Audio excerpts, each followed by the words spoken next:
तो हेलो बच्चों, आप सभी का स्वागत है आज की इस नए वीडियो में नए टॉपिक के साथ। बच्चों, आशा करता हूं कि आप सभी बहुत ही मस्त होंगे और अपने अपने पढ़ाई में व्यस्त होंगे। तो बच्चों, आज की इस वीडियो में हम लोग क्या जानकारी लेने वाले हैं समझेंगे। आपस कक्षा 12वीं जीव विज्ञान के अंतर्गत कौन सा चैप्टर, मानव कल्याण में सूक्ष्म जीव चैप्टर के अंतर्गत बच्चों कृषि के क्षेत्र में और जैव उर्वरक के रूप में सूक्ष्म जीव का किस प्रकार से महत्वपूर्ण योगदान है या फिर किस प्रकार से उपयोग है, उसके बारे में संपूर्ण जानकारी आज की इस वीडियो में आपको देने वाले हैं।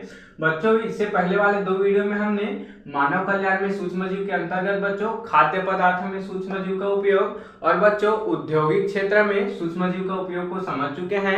आज की इस वीडियो में हम लोग कृषि के क्षेत्र में उर्वरक के रूप में किस प्रकार से सूक्ष्म जीव का योगदान है उसके बारे में आपको जानकारी देने वाले हैं। तो चलिए बच्चों, अब हम बिना किसी समय गंवाए इस टॉपिक को समझ लेते हैं। तो देख सकते हैं बच्चों, कृषि के क्षेत्र में जैव उर्वरक के रूप में सूक्ष्म जीव। तो अब देखेंगे बच्चों कि कृषि के क्षेत्र में किस किस प्रकार से यह जो सूक्ष्म जीव है वह अपना योगदान देता है या फिर बच्चों इसका महत्वपूर्ण योगदान होता है, क्या क्या इसकी भूमिका होता है उसको समझेंगे।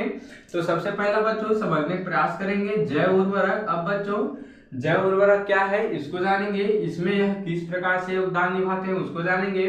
तो समझने का प्रयास करेंगे। जैव उर्वरक वे जीव होते हैं, यानी कि बच्चों जैव उर्वरक करने वाले वे जीव होते हैं जिनसे मृदा की पोषण गुणवत्ता में क्या हो जाती है बच्चों, वृद्धि होती है। तो समझने का प्रयास करेंगे। जैव उर्वरक वे जीव होते हैं जिनसे बच्चों, ये जैव उर्वरक क्या होते हैं बच्चों, एक प्रकार के जीव होते हैं, जीवाणु होते हैं, सूक्ष्म जीव होते हैं। तो बच्चों इनसे क्या होता है, मृदा की पोषण गुणवत्ता में वृद्धि हो जाती है, यानी कि बच्चों जो मृदा की जो पोषण गुणवत्ता होती है उनमें वृद्धि हो जाती है।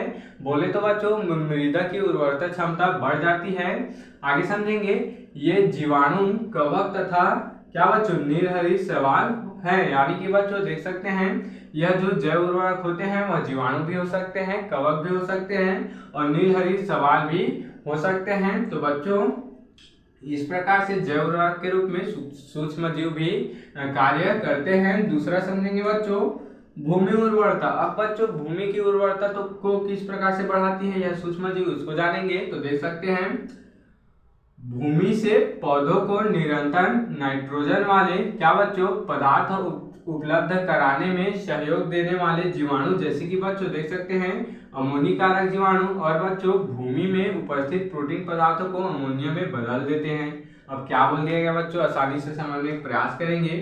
भूमि से पौधों को निरंतर क्या बच्चों नाइट्रोजन वाले पदार्थ, यानी कि बच्चों जो भूमि से बच्चों पौधों को क्या प्राप्त हो जाती है, नाइट्रोजन प्राप्त हो जाती है। तो वह बच्चों ऐसे पदार्थों को उपलब्ध कराने वाले क्या बच्चों सहयोग में देने वाले जीवाणु, जैसे कि बच्चों अमोनिकारक जीवाणु भूमि में उपस्थित प्रोटीन पदार्थ को बच्चों किस में बदल देते हैं, अमोनिया में बदल देते हैं। देख सकते हैं। और एक बार समझने का प्रयास करेंगे। भूमि से पौधों को निरंतर नाइट्रोजन वाले पदार्थ है, यानी कि बच्चों जो भूमि से निरंतर क्या बच्चों पौधों को नाइट्रोजन प्राप्त होती है वह पदार्थ बच्चों उपलब्ध कराने वाले जीवाणु कौन कौन से हैं बच्चों, अमोनिकारक जीवाणु। या क्या होते हैं बच्चों भूमि में उपस्थित प्रोटीन पदार्थ को अमोनिया में बदल देते हैं। देख सकते हैं।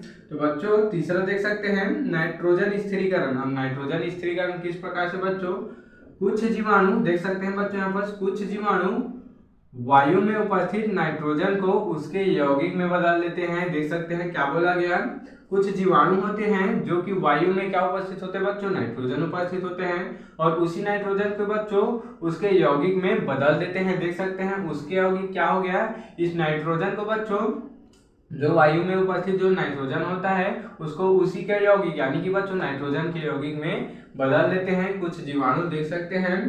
चौथा देखेंगे बच्चों मृत पादप व जंतु का सड़ना। अब देख सकते हैं मृत पादप और जंतु जब सड़ जाता है तो किस प्रकार से उसमें सूक्ष्म जीव कार्यरत होते हैं इसको समझेंगे। कुछ जीवाणु पौधों और जंतुओं में मृत शरीर, देख सकते हैं बच्चों क्या बोला गया, कुछ जीवाणु पौधों और जंतुओं के मृत शरीर के जटिल यौगिक को सरल पदार्थ में क्या कर देते हैं बच्चों, विघटित कर देते हैं। तो देख सकते हैं बच्चों समझने का प्रयास करेंगे। एक मिनट बच्चों।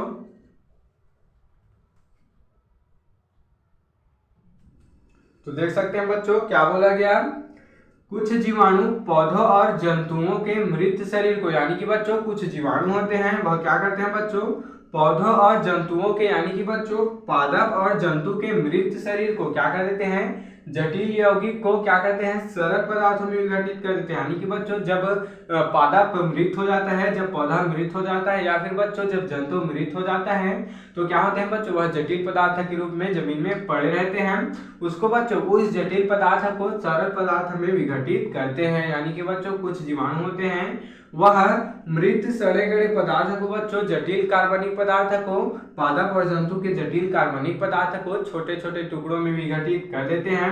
इससे बच्चों क्या हो जाती है, भूमि की उर्वरता शक्ति भी बढ़ जाती है, यानी कि भूमि की उर्वरता शक्ति में वृद्धि होती है। और बच्चों वह जो मृत जो जटिल पदार्थ है, वह जो मृत जो जानवर का जो शव होता है, जो शरीर होता है, वह भी क्या आ जाता है, वहां से हट जाता है। यानी कि बच्चों पूरी तरीके से विघटित हो जाता है। अब कौन से जीवाणु बच्चों, बैसिलस, क्या है बच्चों, बैसिलस माइकोडिस और बच्चों बैसिलस रेमोसोस जीवों में विघटित करते हैं। यानी कि बच्चों जीवों को विघटित करते हैं। कौन कौन से जीवाणु, बैसिलस माइकोडिस और बच्चों बैसिलस रेमोसोस नामक जो जीवाणु होते हैं, जो सूक्ष्म जीव होते हैं, वह क्या कर देते हैं बच्चों, जीवों को विघटित कर देते हैं। देख सकते हैं बच्चों। तो इस प्रकार से हमने आज के इस टॉपिक में बच्चों कृषि क्षेत्र में जैव उर्वरक के रूप में किस प्रकार से सूक्ष्म जीव का महत्वपूर्ण योगदान है, इसको समझ चुके हैं। आप इसका स्क्रीनशॉट ले सकते हैं। तो बच्चों आशा करता हूं कि यह टॉपिक आपको जरूर से समझ में आया होगा, और ऐसे ही और इम्पोर्टेंट टॉपिक के लिए बच्चों मेरे इस चैनल में बने रहिएगा। अगर आप इस चैनल में नए हो तो इसको सब्सक्राइब करके बेल वाले आइकन को दबाकर प्रेस कर लीजिएगा बच्चों, ताकि आपको मेरी ऐसी ही अच्छे इंपॉर्टेंट वीडियो की नोटिफिकेशन आप तक सबसे पहले पहुंचती रहे और आप 12th बायोलॉजी की तैयारी अच्छे से अच्छे अंक के साथ कर पाए। तो चलिए बच्चों फिर मिलते हैं किसी नेक्स्ट वीडियो में नए टॉपिक के साथ। तब तक के लिए जय हिंद, जय भारत।